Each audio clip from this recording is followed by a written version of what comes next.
Eh bien, dans le cadre des émissions que nous consacrons à la fête de Sukkot, eh bien, nous avons le plaisir d'accueillir ce matin, en cette journée d'Hoshana Rabbah, nous avons le plaisir d'accueillir Dr David Zetoun. David, bonjour. Bonjour. Et Moadim Lesimcha. Yeah.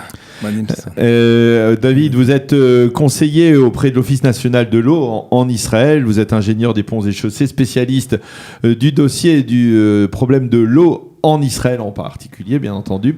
Alors avec vous, nous allons parler de la centralité de l'eau pendant cette fête de Sukkot. Alors nous allons en profiter pour essayer d'aborder deux aspects. Il y a bien entendu le problème de l'eau en Israël, qui est un problème récurrent que l'on connaît depuis la création de l'État d'Israël, même avant la création de l'État d'Israël. Je lisais récemment un article très intéressant sur la manière dont on acheminait l'eau des piscines du roi Salomon vers Jérusalem à l'époque du Beth Amikdash, à l'époque du Second Temple.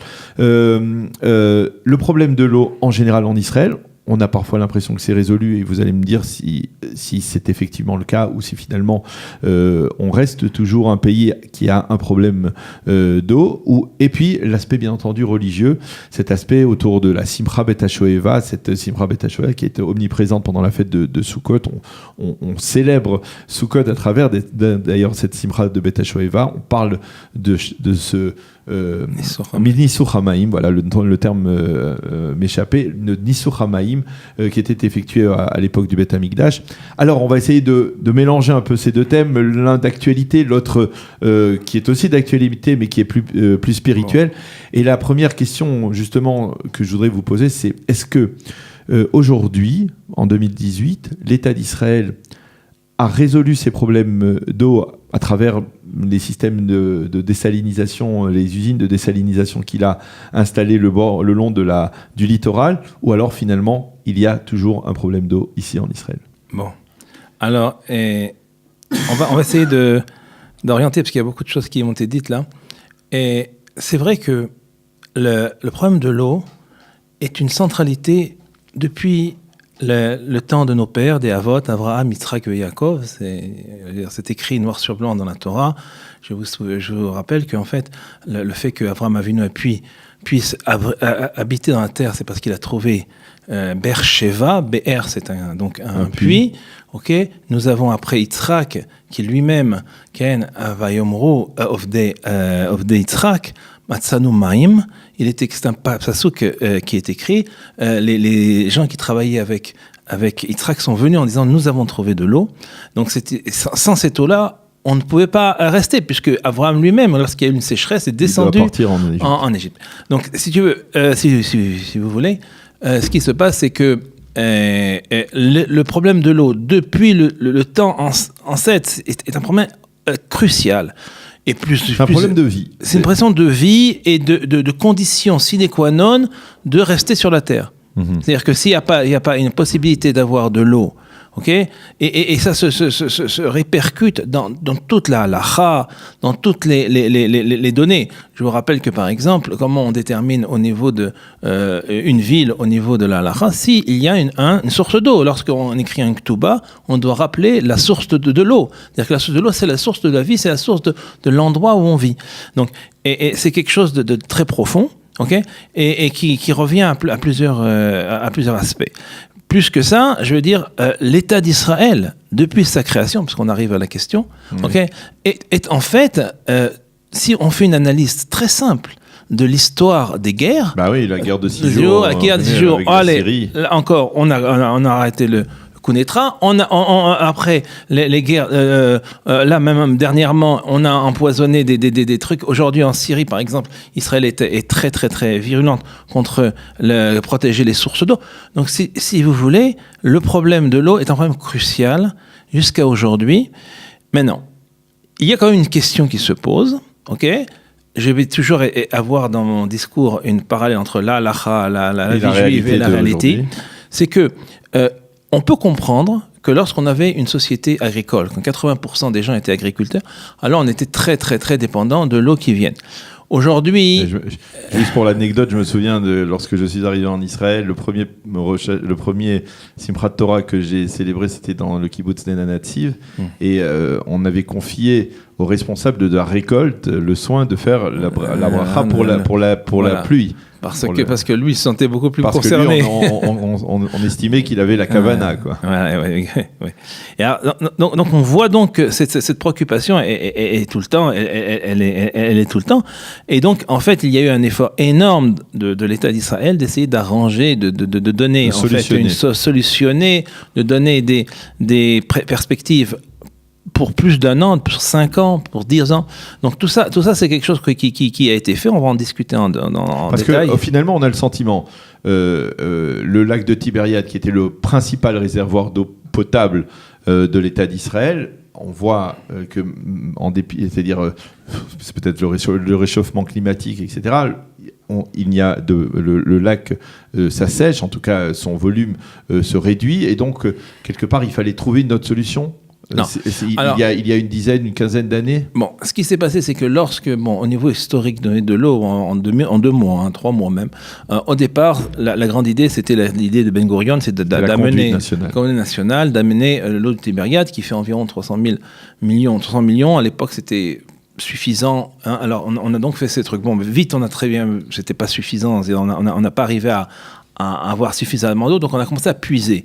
Donc c'est un peu la même démarche dans les nappes phréatiques. C'est-à-dire qu'aujourd'hui, il y a au niveau des ressources naturelles, je ne parle pas de la désalinisation, okay, au niveau des ressources naturelles, nous avons, et pour l'eau potable, nous avons 80%, 75% de l'eau qui vient des nappes phréatiques, et le Kinneret n'est que 25%.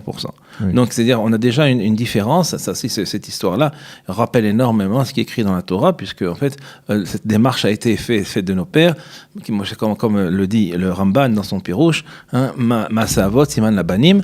Donc, eh bien, sans le savoir ou en le sachant, les enfants ont fait ce qu'ont fait leurs pères, c'est-à-dire que dès qu'ils ont vu qu'il n'y avait pas d'eau, ils ont puisé. Et c'est ce qui s'est passé, en fait. C'est ce qu'on fait aujourd'hui. Et donc, on a plusieurs types de nappes phréatiques, et chacune a une problématique, chacune a ses données à elle, et c'est comme ça qu'on arrive. Nous avons l'aquifère Achov, ce qu'on appelle, le Pleistocène en termes scientifiques, qui correspond environ à 32% de la population, qui est en fait une sorte d'aquifère qui va de Zichron Yaakov jusqu'à Aza. Bon, ça c'est aussi, j'ai plein d'histoires là-dessus, mais je ne vais pas en rentrer. Ouais. Alors, après, nous avons au centre, c'est-à-dire qu'en fait... Qui est plus important donc en pourcentage que le Kinneret, que le lac de Tibériade. À peu près la même. Plus.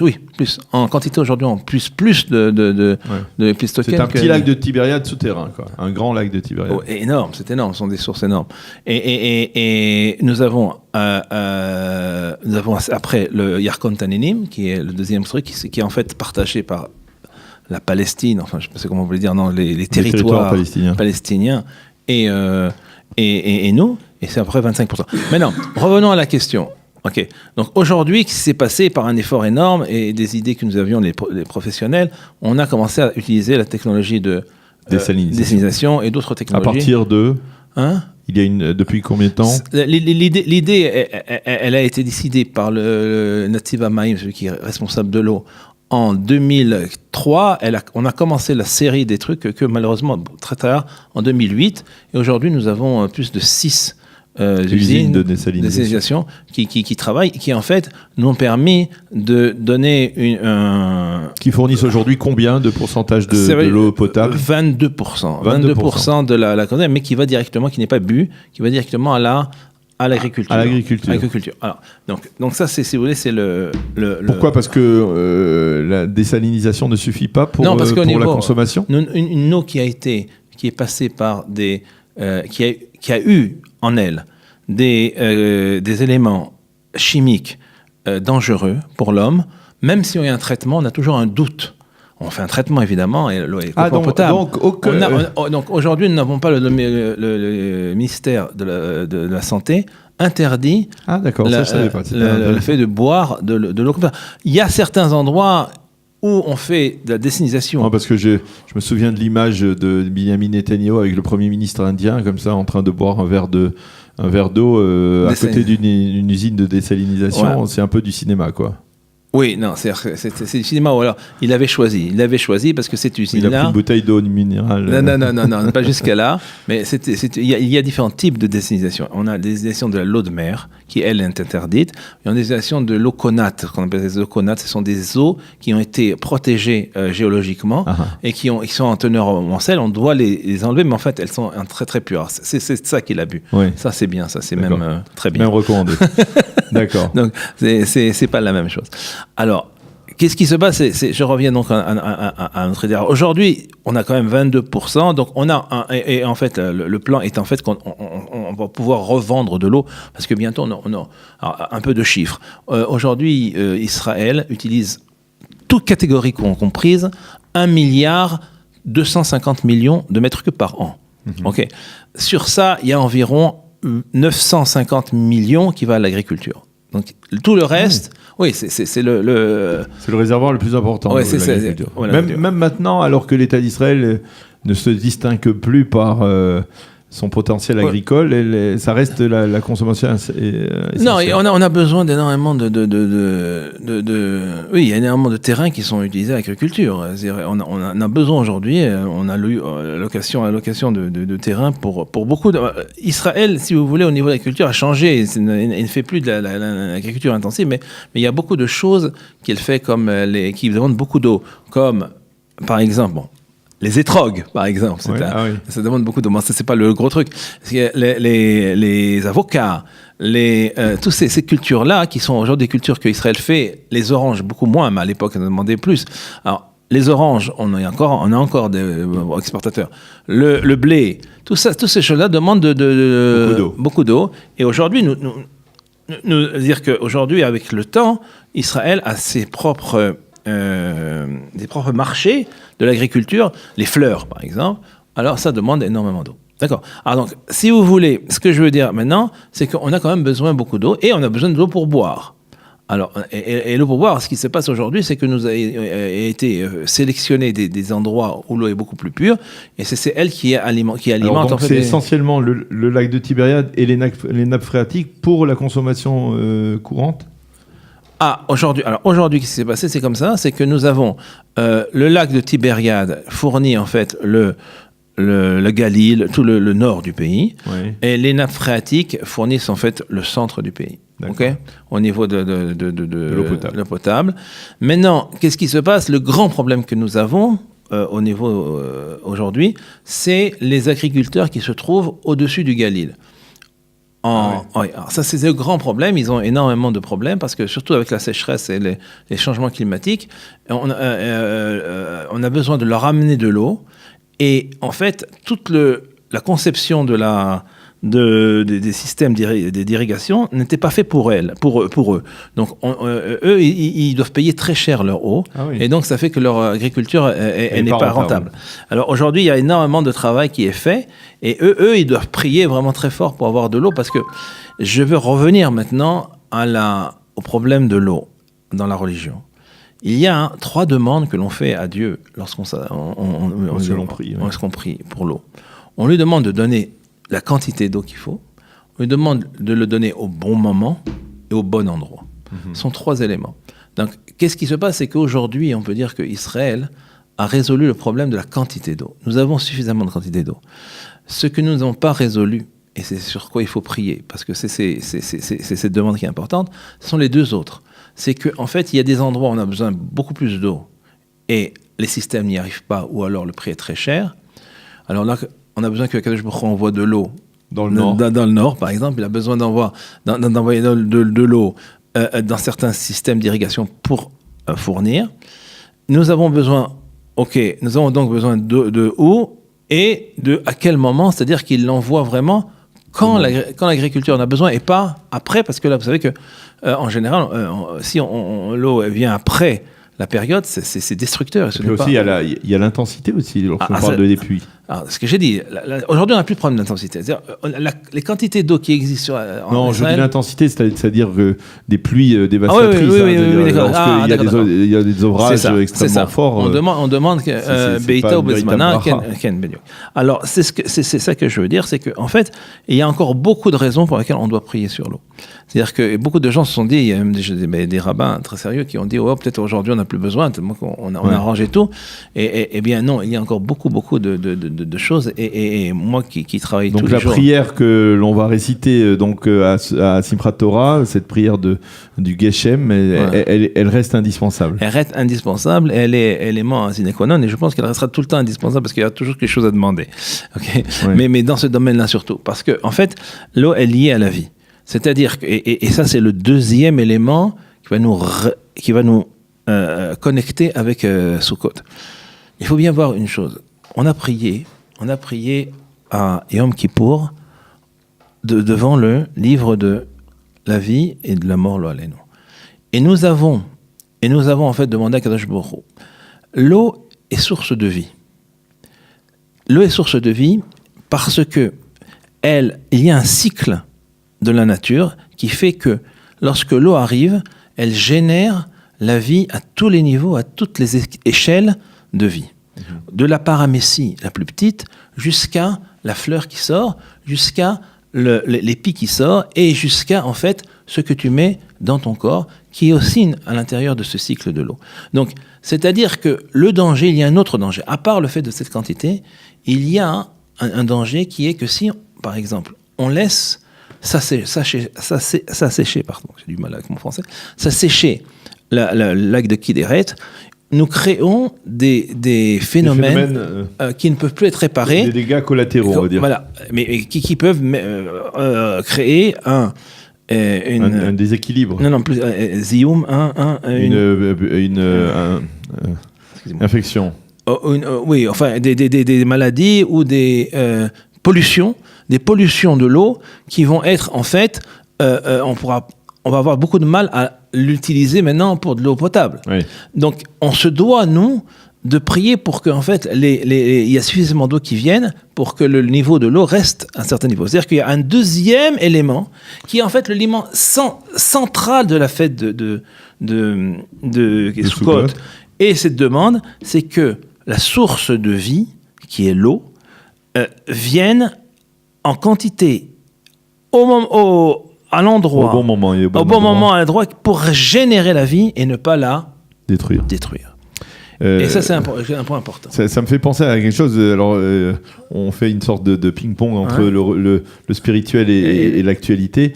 Il a été question, et je ne sais pas si vous allez me confirmer, que l'on envisage justement de désaliniser de l'eau de mer et de la faire déverser dans le lac de Tibériade. Est-ce que ça, pour justement rehausser le niveau du lac de Tibériade?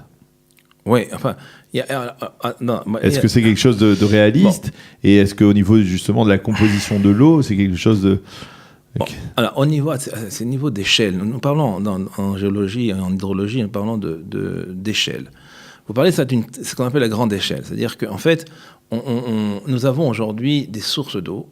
Alors, parlons par exemple... On parle aussi du fameux canal de la mer Rouge vers la mer Morte. Voilà. C'est pour essayer de rehausser le niveau de la mer Morte. Voilà. Le problème de la mer Morte, par exemple, qui est un problème beaucoup plus grave et épique que celui du lac. Que le lac Tibériade.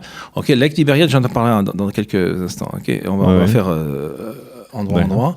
Donc, le lac de la mer Morte est en fait une source qui est unique au monde, puisqu'elle se trouve à des profondeurs... à profondeur moins 400 mètres, qui ont pratiquement aucun lac dans le monde se trouve à cette profondeur, et par ce fait, elle a des qualités de l'eau qui sont connues dans le monde entier, okay. Et donc, et il est très important de la faire survivre. Donc maintenant, il y a plusieurs possibilités que nous avons proposées. Il y a une possibilité, c'est d'amener, en fait, faire un canal de la mer Rouge, le projet de Shimon Peres, jusqu'à là, qui était un problème politique, mais je veux dire, il y a tellement de problèmes politiques que ça ne s'est pas fait. Je ne sais pas quand ça se fera. Ok. Et bon, ils en parlent beaucoup, mais les choses ne bougent pas. Et deuxième chose qui était plus simple et qui a été en fait déjà conçue depuis les années 80, qui était en fait un canal avec une usine hydraulique qui serait de la Méditerranée, de Ashdod, jusqu'à mer Morte. Et ça, c'était beaucoup plus faisable. Bon, ça n'a pas été fait parce qu'il y a eu des pressions aussi internationales, mais ça aurait pu se faire et ce serait bien mieux. Et à ce moment-là, on a parlé de la désalinisation, de faire aussi des unités de désalinisation pour en fait laisser la qualité des lots de la mer Morte au même niveau. Parce qu'un des grands problèmes qu'il y a, c'est qu'on va aussi garder la qualité de l'eau de la mer Morte. Oui. Alors, il y a tout un travail d'hydrologie qui est très, très intéressant. Ça, c'est le premier problème. Donc, c'est un grand projet. Deuxième projet, comment arriver à rétablir le niveau du Kinéret. Il faut savoir que le niveau du Kinéret dépend, en fait, principalement de ce qui se passe dans le Golan. Et dans le Golan et dans le côté syrien du Golan. Parce que, en fait, les eaux du Kinéret sont en fait des ruissellements qui viennent de toutes les sources qui se trouvent dans le Golan et dans et en fait dans le côté syrien du Golan, c'est-à-dire toutes les montagnes. Donc, ce qu'il faut d'abord, c'est s'assurer qu'on a en fait de l'eau qui vient. Alors là, et là, il y a eu beaucoup de problèmes politiques par rapport à ça, parce que surtout avec tout ce qui se passe en Syrie, on a des problèmes de savoir à qui parler, quoi. Ça, c'est un grave problème. Donc ça, c'est le premier problème pour maintenir. Maintenant, amener de l'eau de désalinisation, c'est un grand projet. Parce que ça demande de faire un projet qui tu produis, disons, un area et tu le fais conduire en conduite jusqu'à Kinéret. Et ça, c'est quand même beaucoup d'efforts financiers. C'est surtout un problème financier ? Ouais. Pas un problème de configuration géologique et du terrain ? Non. Un problème financier ? Pas un problème financier, c'est tout. Alors, je voudrais, sur la fin de notre discussion, que l'on revienne à la symbolique, à la signification donc de cette Simcha Bet HaShoeva, de cette joie de Sukkot qui est centrale donc autour de cette fête. Qu'est-ce que ça représentait et comment aujourd'hui on peut traduire dans la réalité d'Israël aujourd'hui cette joie de l'époque du Beth Amikdash ? Je pense. Il y a deux aspects, enfin au moins deux aspects, plus.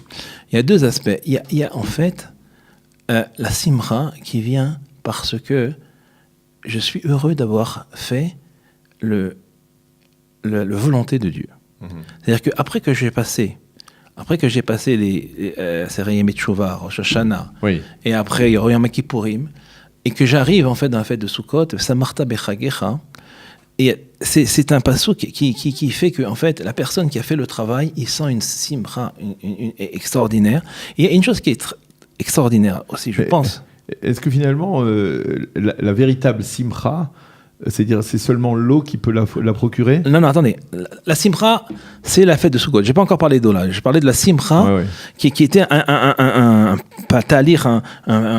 processus qui était celui que fait l'homme lorsqu'il fait toutes les lachot. Et en fait, à ce moment-là, lorsqu'on a compris ça, alors on revient à la source de la vie. Et la source de la vie, c'est l'eau. Parce que il n'existe pas d'endroit, et ça tout le monde le sait, même les gens qui font des recherches sur la Lune, sur Mars, sur on sait très bien que s'il y a de l'eau, il y a de la vie. S'il n'y avait pas d'eau, il n'y avait pas de vie. Ouais. C'est-à-dire qu'en fait, c'est comme une équation. Vie égale eau égale vie. Donc, quelle est la plus grande simra ? C'est de voir que le monde évolue avec de la vie. La vie, c'est ce qui donne la simra. Ok ? Ouais. Ça, c'est nos grands-mères l'ont toujours dit. Alors, donc, en fait, qu'est-ce qui se passe ? C'est que cette simcha-là, que tu as déjà travaillé sur toi personnellement, tu l'as réunie avec tous les autres, tout le monde autour de l'eau, parce que l'eau, c'est elle qui donne la vie. C'est comme ça que je vois ça. Eh bien, docteur David Zeitoun, merci beaucoup. C'était particulièrement intéressant de parler avec vous de ce sujet qui est au cœur qui est dans la centralité de la fête de Sukkot. On peut dire l'eau, j'aurais dit l'eau de vie, mais mais ça serait mal interprété. Mais en tout cas, l'eau, c'est au cœur de l'histoire du peuple juif, c'est au cœur de la vie en Eretz Israël, c'est au cœur de la vie dans l'État d'Israël moderne d'aujourd'hui. Et c'était très intéressant de faire ce rapport entre l'actualité et les enseignements de nos textes de la Torah. Merci beaucoup d'avoir été avec nous. Beaucoup. Moadim Lesimcha et Chag Sameach.